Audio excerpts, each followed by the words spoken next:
Zoom. This meeting is being live streamed. Got it. And I got to figure out what I do during this time when I'm waiting to see if it's for real. Is it for real? It's on. All right, cool. Cool. I can't, I would like to see myself. So give me a second while I do that, because I don't know, that helps me a little bit. All right, so I hear I'm live. I'm gonna make sure. This is exciting. It's always exciting. So, okay, I came up with a more interesting question for our little icebreaker, even though I'm the only one who needs a little breaking in here. Okay, so we're on YouTube. Tell me what you tend to do on YouTube. I'm curious, because I will tell you what I tend to watch the most on YouTube once I hear some of your answers. Okay, I figured myself out. That's great. Hey, Jennifer. Hey, Sally. I'm glad you guys are back. Watch makeup videos. I like it. I have done that before. My favorite one, though, made fun of 90s makeup, because I could so relate to all the barrettes and the glitter and all the things. So I'm asking, what do you guys tend to do on YouTube? How do you typically spend your time on YouTube when you click that link? Astrology and art. Okay, so art's not a surprise here. Those are some definite rabbit trails. Rabbit holes. I don't know. I'll tell you mine. Mine is watching the Golden Girls pirated and put on YouTube. So I love me some Golden Girls, and I've pretty much watched them all. Pretty sure I've watched them all. Either that, or I keep getting fed the same ones. So I will hit play on that and just paint away. And sometimes those videos that you see of me painting with the audio off, if we turn back the audio, you would hear the Golden Girls and the occasional canned laughter. So I'm asking, what do you watch on YouTube for those who are coming in a little later? Old house tours. That sounds fun. My mother-in-law is a realtor, so we get to see houses from time to time that are, vacant, and she can check out, and they do tend to be older, the ones that we're interested in. My house is from the 50s, so it's got a little character. So we've grown to really love houses with character. So yes, you should look up some of those old reruns because I'll sometimes watch Seinfeld or something like that on Netflix, but there's something so delightfully mindless about reruns of shows that you've just watched since you were, I don't know, little. In my case, that would be like The Golden Girls and Mary Tyler Moore. Love dog videos too, Lauren says. I'm a cat person, but I do watch a lot of dog videos on Instagram because I think they're hilarious. So anyway, that was fun. You can keep pouring in your responses, just because I like to know a little more about you. And also tell me if I'm the only one who watches the Golden Girls. I'm going to start sharing my screen, which is always fun and a little challenging, just to make sure I've got the right settings, the right stuff. All right, I'm going to move my selfie. There we go. All right, so we are here with day 3. Okay. Not sure I really need to do a recap, but I feel like that's like the professional thing to do. And what we're doing today is talking about being super professional. Okay, so the first day we were tackling how to curate our artwork, how to have the right eyeballs and to look at it through the right lens, to then on day 2, match our art to product and start thinking in what avenues we want to take our art in. And today we're going to stop looking at our art as much as we are going to look within ourselves, because I know that we're all guilty of a few of these things, me included. That's why it's so real. It's so real to me. So I think when we think of an artist who puts their work out there for the purpose of, promoting it in any way, you start noticing like some changes in that artist, how they kind of carry themselves, how they promote themselves, and we're not quite sure that we are up to snuff, that we're there yet. So I think this is an essential part of this pro primer. I call this the pro primer because we are getting primed to think of ourselves as pros and work as pros in our artwork with the pro course in a couple of weeks. So this is a little bit of my work. You've seen it before, but it's fun to use the same slide because it took a little time to put it together. So we're going to use it. Okay. So there's some of my work. I love watercolor and I make it live on all kinds of stuff. And most of the time, I would say these days, I've been teaching and nurturing others because it feeds me so much. But today we're going to talk about you. So becoming the competent creative. You guys are going to notice that I like to play with words, and I can't help myself. I'm not going to introduce myself any further. I'm going to jump right in because we're going to talk about some of my experiences, and that's enough of that. So when we think about being a competent creative, I use those words intentionally because we're not called, or no one's asking us to be the, I don't know, Elon Musk of art or whatever you would see as professional. Although my husband said, whenever you don't feel so hot about your lives, you should watch Elon Musk do his lives. And I'm like, okay, but I just expect him to be really smart and rich. So he can get off on not being great at lives. That's okay. So, but when I'm talking about competency, it's this idea of not necessarily being the end all be all, but just knowing what you need to know to walk through that. I'm bringing up the classic dictionary example. Actually, I like the thesaurus more. It helps me kind of contextualize, and I'll figure out the definition a lot faster that way too. But of all these words, some are scary, some are not quite what we're talking about today. But the one that I really want you to hone in on is knowing one's stuff. I like that, knowing your stuff. So we can know our stuff. Am I right? Yes, we can. Because today's what question, day 1 was, what is your best work? Day 2 is, where is it, or what is it suited for? And day 3 is, what lights you up? I like to place myself as a barometer for the things that I walk in, especially when it comes to art, because it is so subjective. There's so many avenues, so many things that we can do with it. But you are rising up to be a fresh version of yourself as a creative, making my window a little big here. And in order to see you light up in your artwork, in all the things, all the falling out, all the details of what that means, I think we need to get real clear on what lights us up.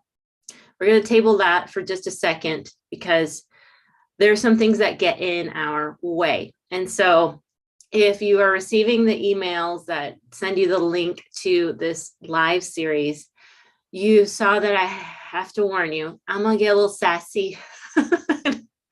I think that's something that might surprise some of you. I am a sassy Puerto Rican mom. I did not I didn't know that about myself.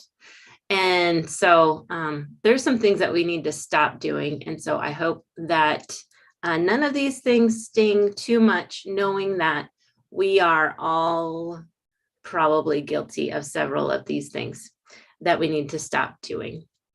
And one thing that I do want to note about why I'm talking about stopping, that's icky, is because we're talking about removing something.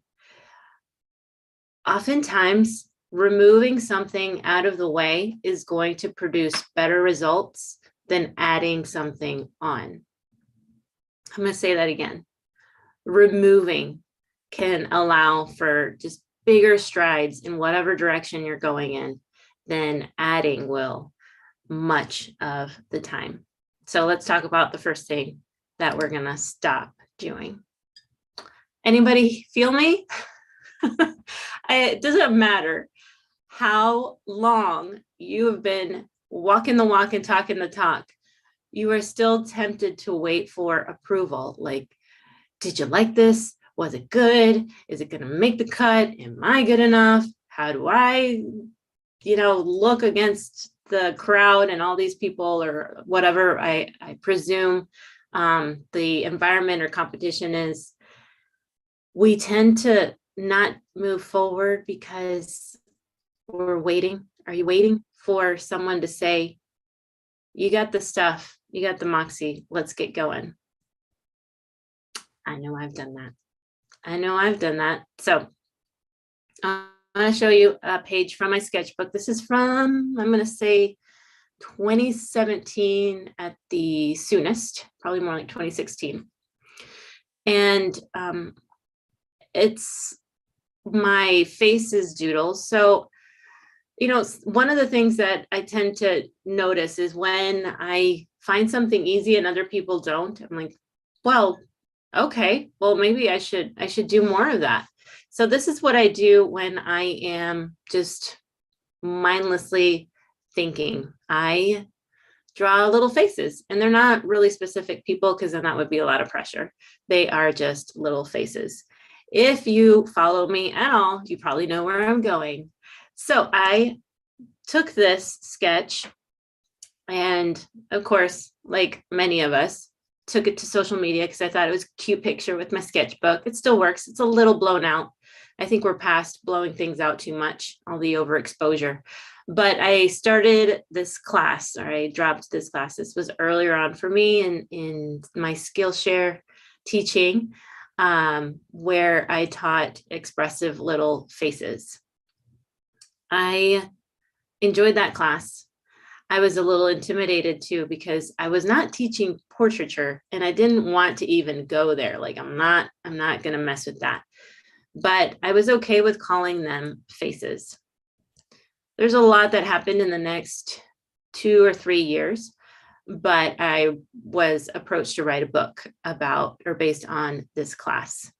And the nugget that I actually want to throw in there that's not on this slide is that I was approached to write a different book by a different publisher, and it never panned out. It didn't make it past the pitch within the publishing company.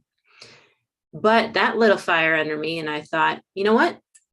I'm going to figure out how to do this elsewhere. And I was out looking for someone who would want to publish my books. And we went with this route, definitely something I knew. And I ended up speaking at the Alt Summit just before the world shut down, back when live events were a thing.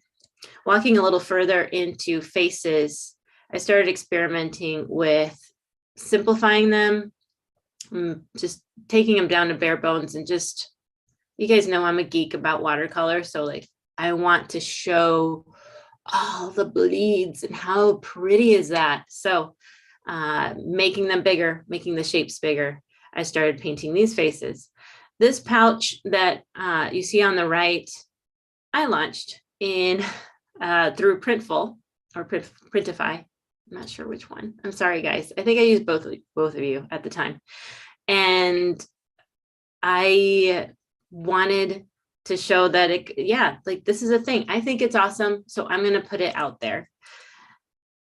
Beyond that, I was asked to create faces for bigger this church that then blew them up humongous, which was so fun to do. Then I put these on Spoonflower.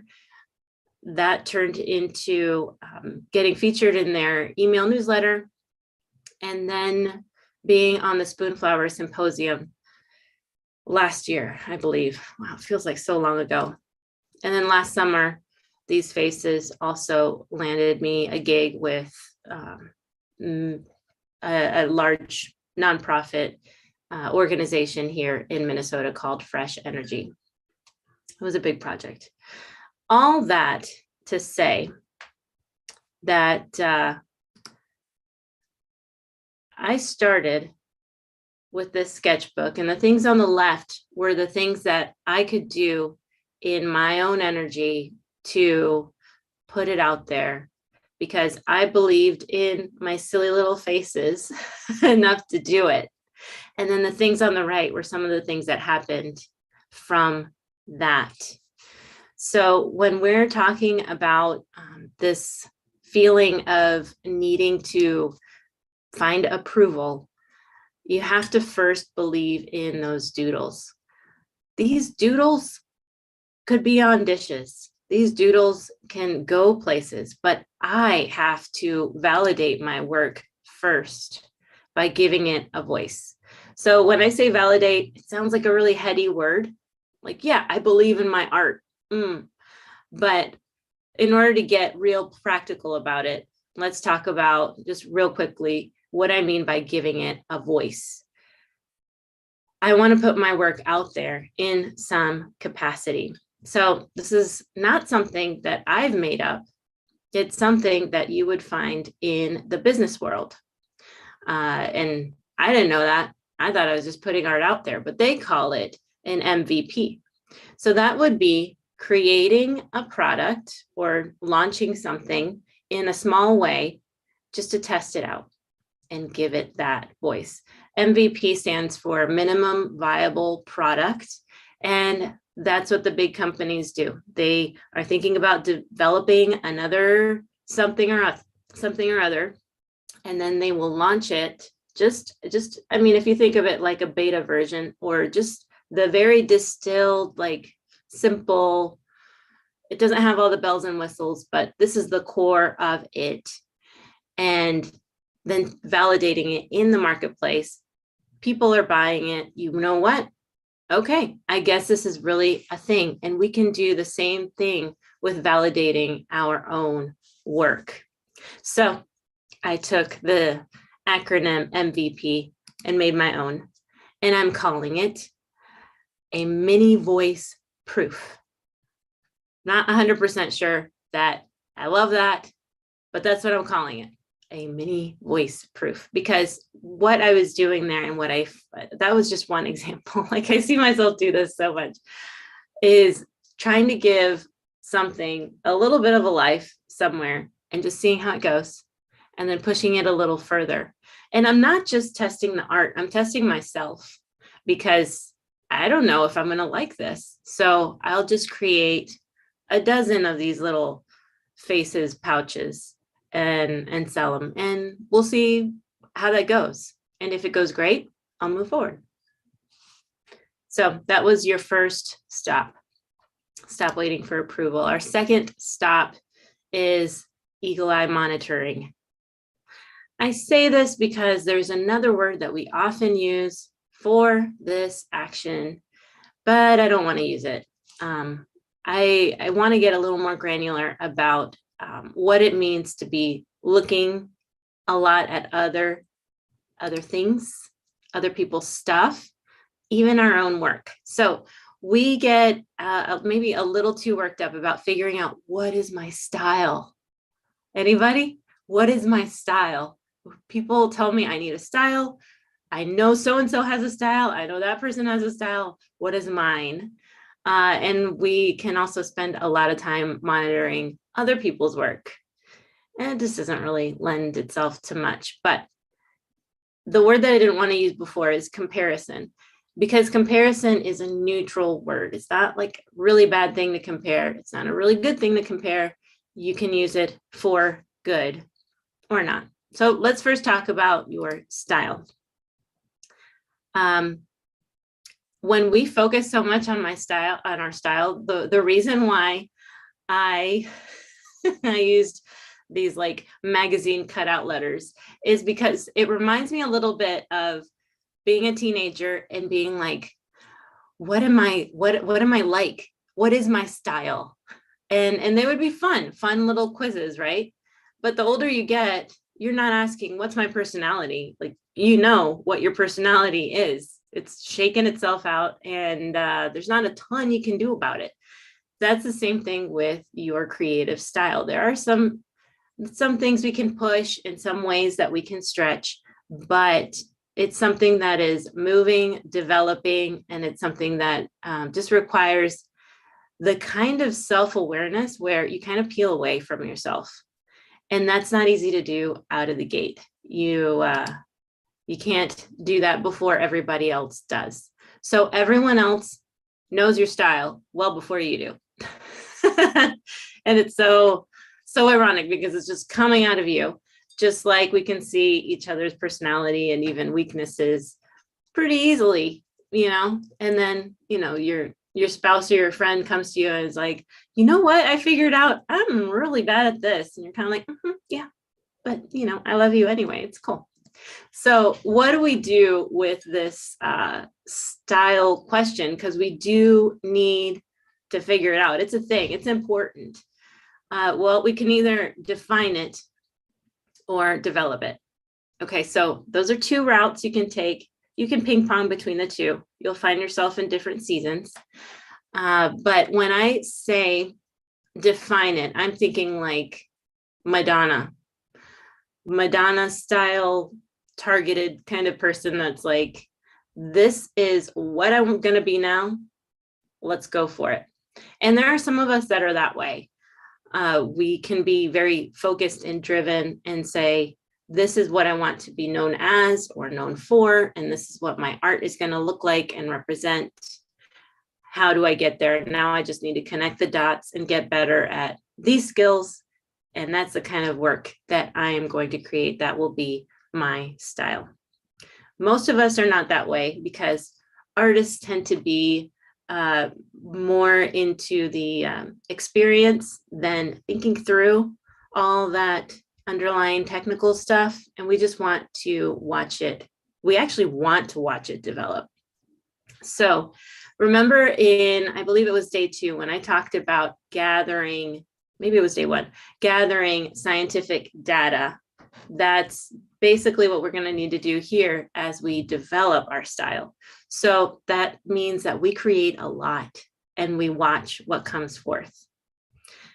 It is helpful to ask other people, just like I was saying. They might see it a little clearer than you do.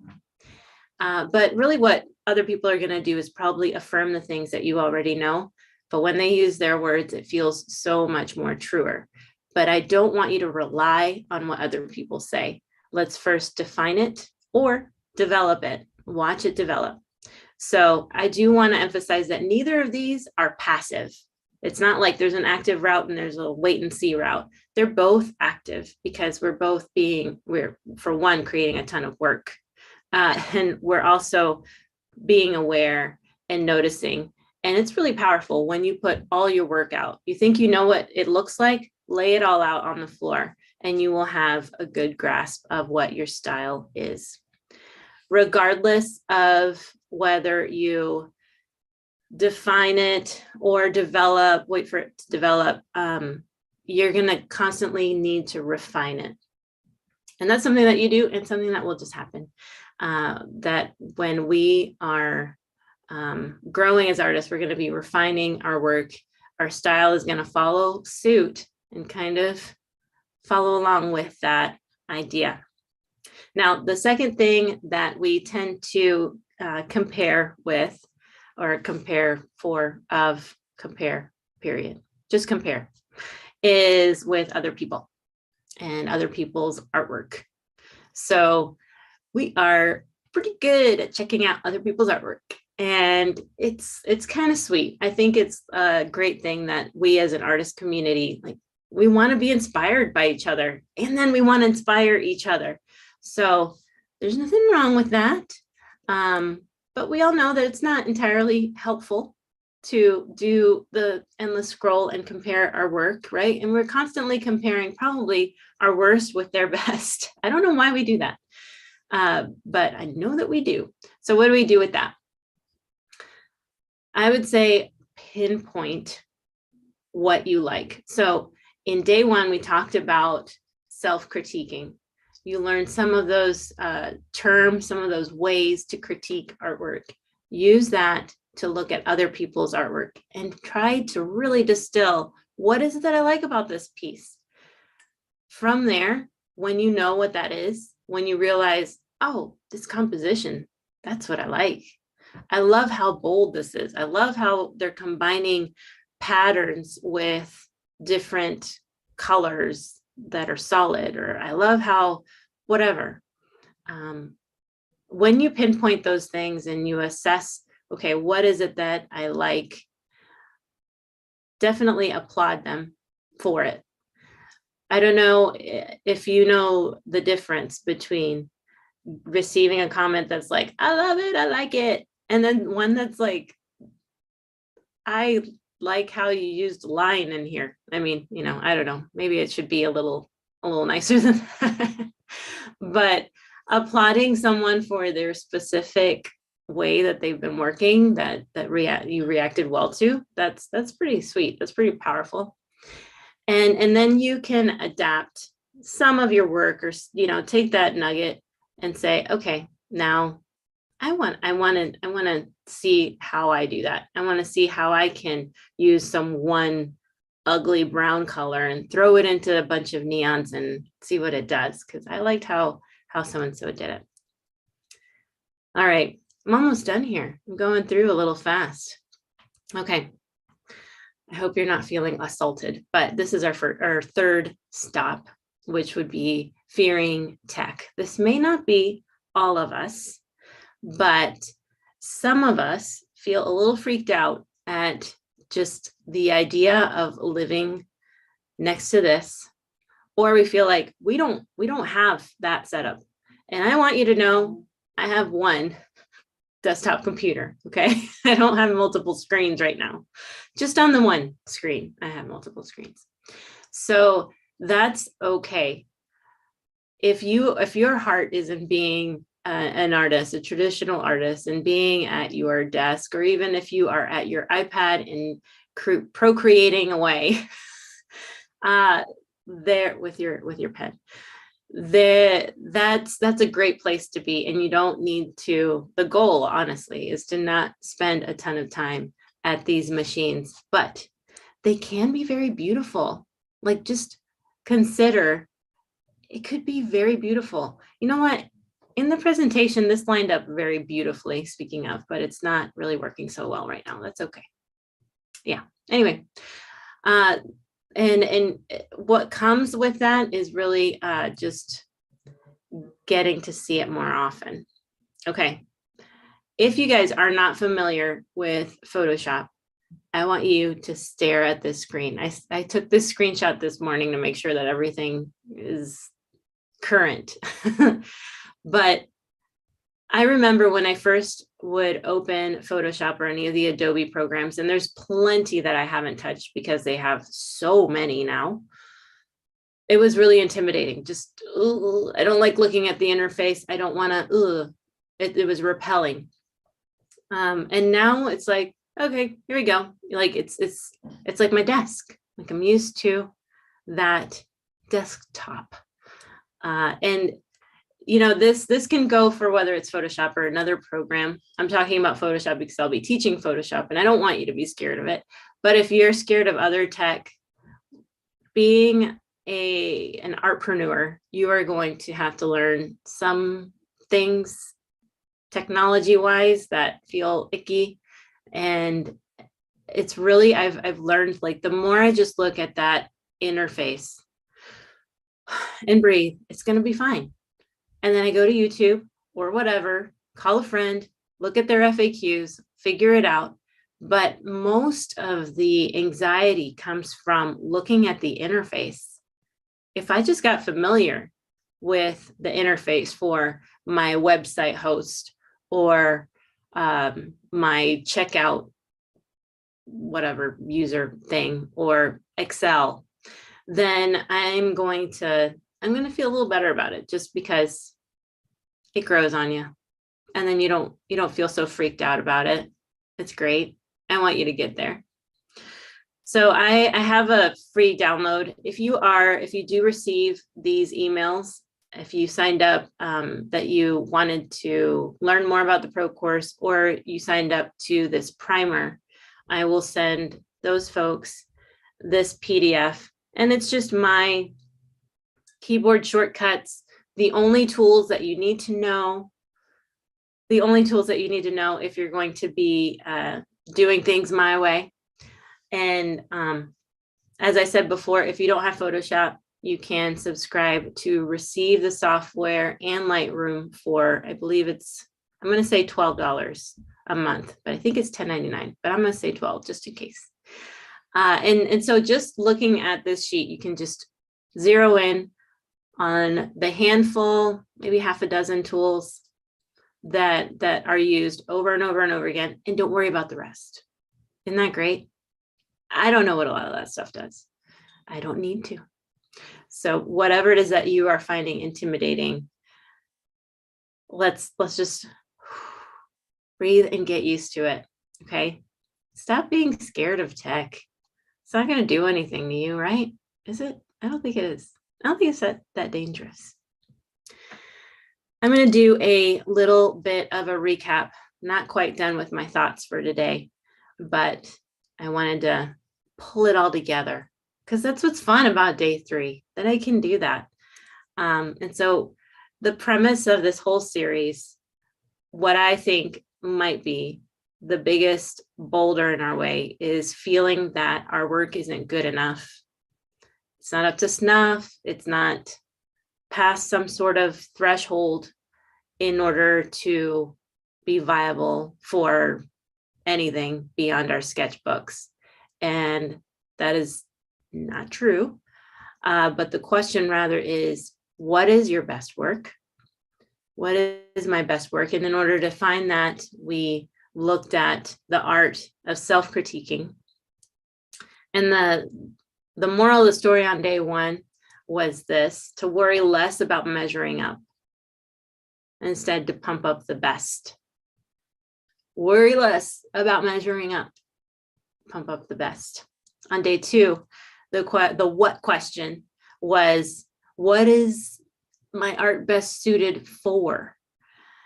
And that is the question to ask, not is it good enough? Because if you look around, it's not necessarily the question to ask there. It's maybe your scribbles would look amazing on a soap dispenser, or repeated on gift wrap, And so what is it best suited for? We answered that question by learning the strategy of art curation, which big words to say, this is good for that. This is good for that. So we worry less about whether each piece is good, and we just discern what works. What works. And today, I said that I wanted to come back to this of what lights me up. In those questions, in those things that we're stopping, I think they're all served by this question. So you are rising up to be a fresh version of yourself as a creative.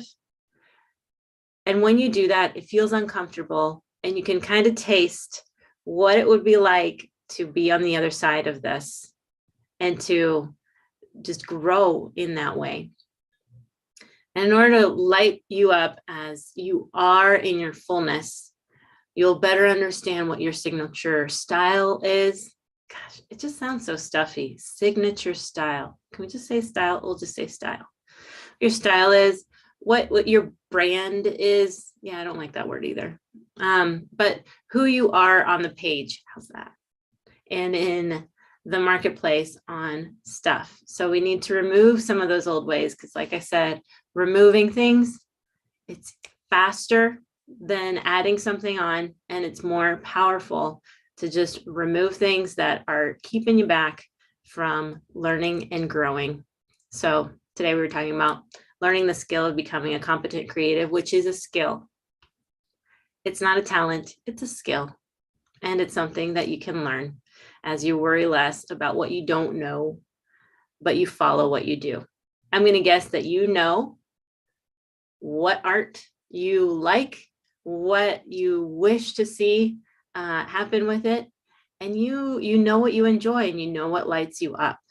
And whenever I have an issue, or I come up against a wall, I guess, with which way I want to go with my art or career, or basically any decision, if I come back to what lights me up, it's going to make it fairly simple. So I firmly believe that your best time spent is painting, and that your proudest work is to come when you put it in a cool context. And I can show you how to do that. I'm going to stop this share and give you a chance to ask any questions. I could have gone on about more things that we could probably be served well to stop doing, but I'm not here to harp on you. And I also, like I said, I understand. I struggle with these things too, but I'm constantly going to that flip side of what I was saying there towards the end, that we're going to stop worrying and start doing this. So if you guys have any questions at all, you let me know. I'm going to check the chat real quick, and I'm getting faster at these. It's kind of fun. I enjoyed going back on some of the things that I've done and tracing back, like, oh, that's not a very novel idea. That's exactly what I did again. And then I did it again. So it's all good. I think that's something that's exciting, because the strategy is simple. Like, you find what lights you up and you follow that. I'm so big on staying true to yourself. Teresa asked, is finding our style something you will help us find? I shouldn't have changed the pronouns there. I feel like I've copied someone else's. I don't think you've copied someone else's. Finding your style is something that we can do in the lives. I think it would be fun to have, I was thinking about this as I was writing these slides, like have an opportunity to kind of spitball some words, because you'll be surprised when people say words about your work. And, you have to kind of get past the usual 3 to 5. Color, I like how you use color. I like how you do happy things, right? But you start to get a little more specific. And so that's something that we can do in breakout sessions. And on the end of week 1, I think it will be a good time as we're assessing our work to do just that. So that would be fun, Teresa.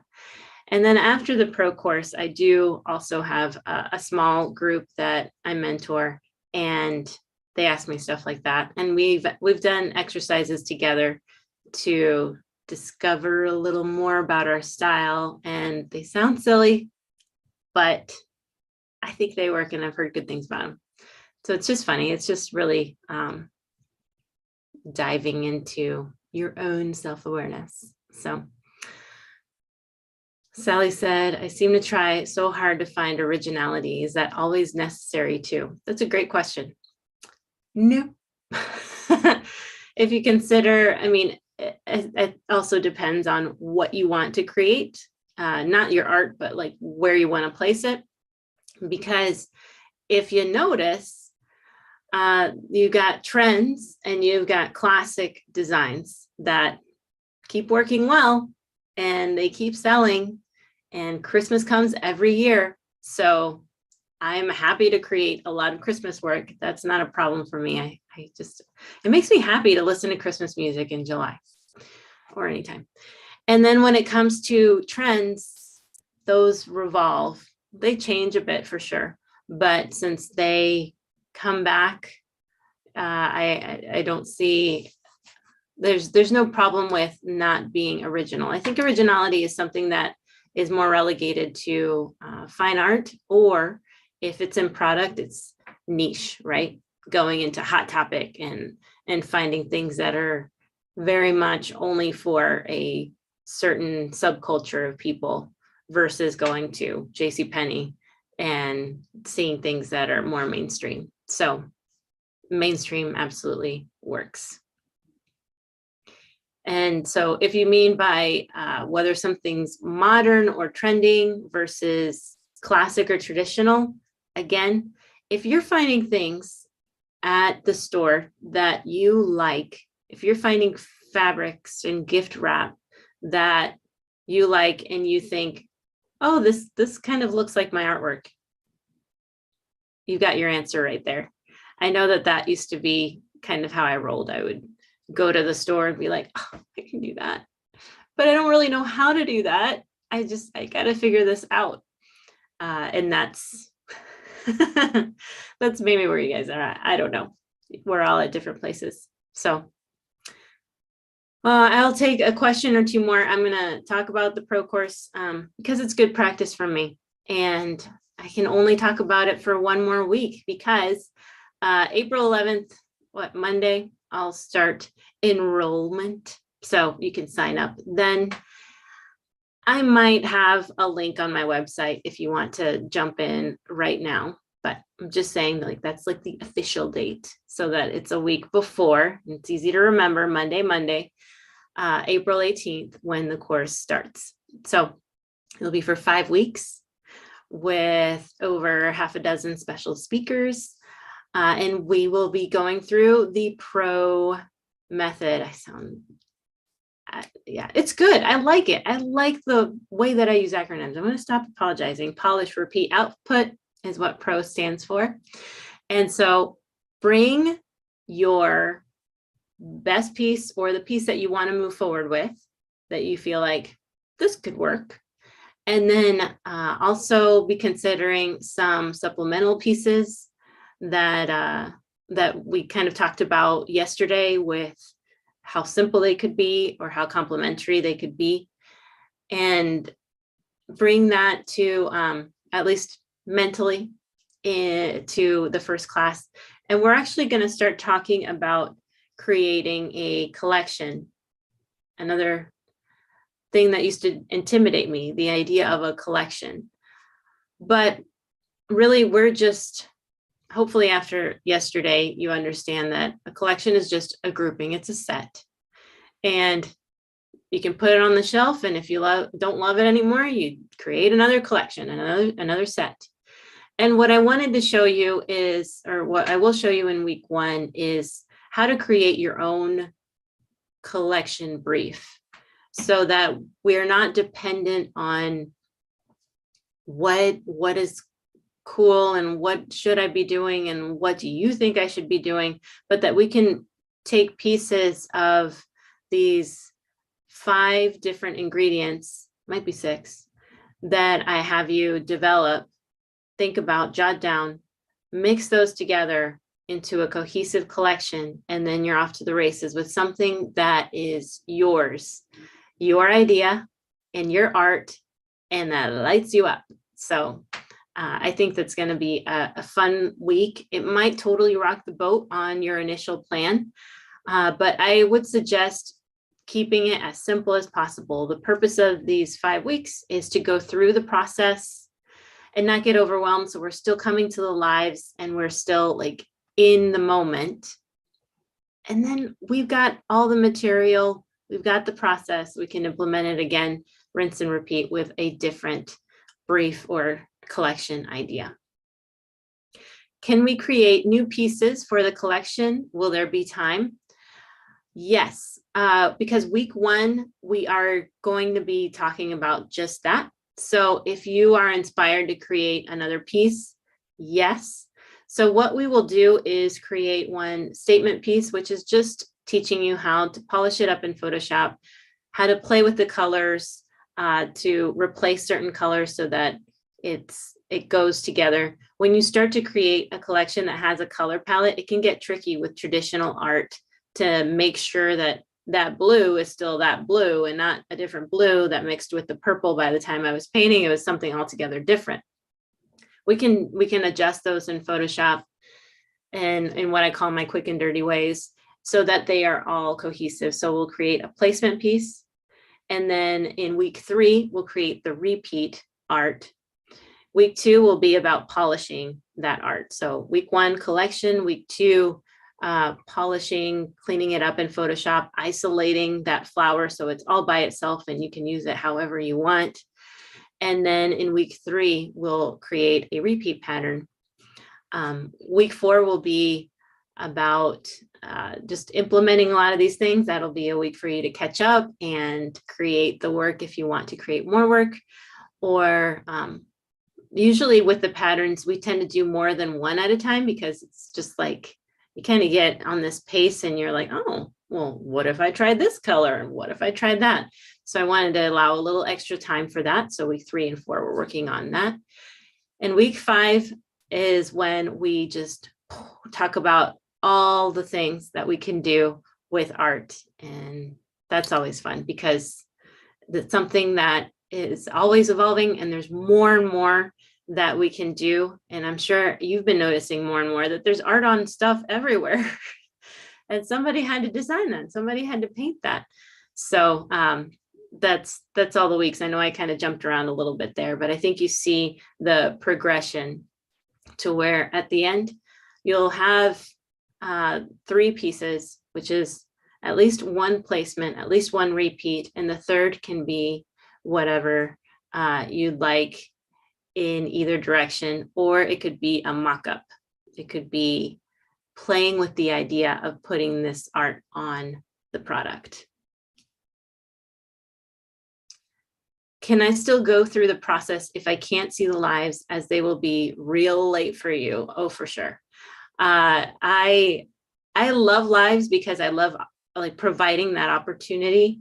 I'm so sorry, Sally, that it doesn't work for you. I think the 1 or 2 Saturdays may, hopefully, I hope.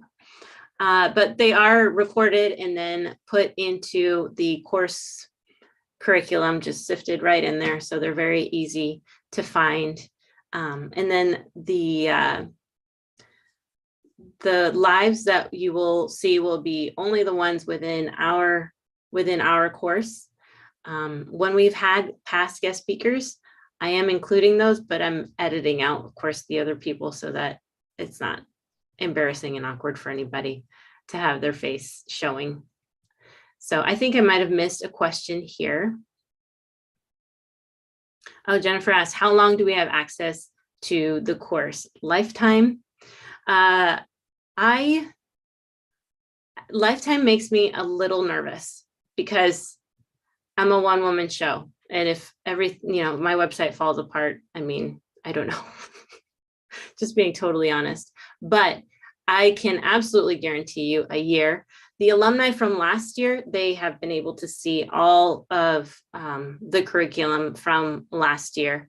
So as long as the site's running and everything's going well, absolutely, you can watch that. Now, what will change is that then I will probably re-record from time to time. If I continue doing this course, I'll have new speakers and things like that. And then you can be invited back for the alumni price if you want to do that. Holly asked, will you teach how to keep these collections organized on the computer? Ooh, that's a good question. I haven't thought about that. I should. I honestly, it's a very simple process for me. But you know what? I'm going to write that down as a good question for our session with one of our guests. Something that's also included in week 5 is a quick tutorial in how to lay out your portfolio. If you were to show it, send it an email, make it a booklet, that type of thing. It's not always necessary to have it so professionally laid out, but sometimes it just feels awesome. And if you are pitching a collection, like a fabric collection, like a collection, and not just, hey, do you like my work? Let's work together. Then it'll be great to have this all together, at least as a PDF. And so that is actually going to be a bonus in week 5. I think when you do that, when you arrange those files, you will automatically have to start organizing how you categorize your work within your work. And I'm an open book to the students in the pro course and in the inner circle. So whenever there's a question asked, how do you do this? I simply answer it. So I'm happy to show you how I do it. All right. I totally understand, Holly, if you have everything in different drives and it drives you crazy. I feel you. Here I have my computer on a riser with 3 external hard drives underneath, one for video, one personal, and one art. And yet there's also art on some of the other ones because there's a lot of it. And they're big files because I like to scan very big. So I totally understand the idea of plugging in and plugging out those external hard drives. A lot of times what I do is, and here's a little tidbit, is that the native files, the Photoshop files, the large files I keep on those external hard drives, but I always have the JPEGs or PNGs, the smaller files that you would use for a website or for an email at the ready in locally on my computer, or really it's on Dropbox, which I sync together. All right, one more question from Liz. Does the course cover how to start up an art business and moving forward on getting work out into the world? The course will touch on that, but no, we don't talk about all that's involved with, I don't know, I'm trying to think of, we talk about pitching, we talk about, and that'll be more further along at the end of the course. But as far as going real in depth, no, I will tell you how to get going, how to start contacting, how to find who to contact. But that is a big enchilada. And if you want referrals on where to go, who can help you with this, go ahead and, you can ask me, send me a DM or send me a message. I'm going to take off. This was fun. Like I said, I'll open enrollment on Monday. If this is something that you want to do, taking your art out of your sketchbooks, especially your beautiful hand-painted art, or you don't know how to do a repeat in Photoshop and you're super curious because you don't love the way that you know how to do it right now, you go to watercolordevo.com/pro, and I'm looking forward to having you join us. There will be more than a handful of lives, and we'll get to know each other real good then. So if you have any more questions, just let me know. I will be sending you guys emails if you're on my email list about it. Only the ones that are interested will receive more information. Those who are on my Tip Tuesday email list will not hear as much about it. So if you are interested in hearing a lot of different details about it and you need to know the information, then go ahead and sign up for the primer list that's open on my website, which means you go and you pretend like you're going to sign up to do the pro primer, which you already did. And then that way, for sure, I will know that, okay, she wants to know more about the course and not just receive my emails that are so fun and lovely. That's okay. So thank you, ladies. Assuming you're mostly ladies. That's my crowd. I am going to end the stream. It will be here. This video will be here for replay. And I hope to see you later in some capacity. See you guys.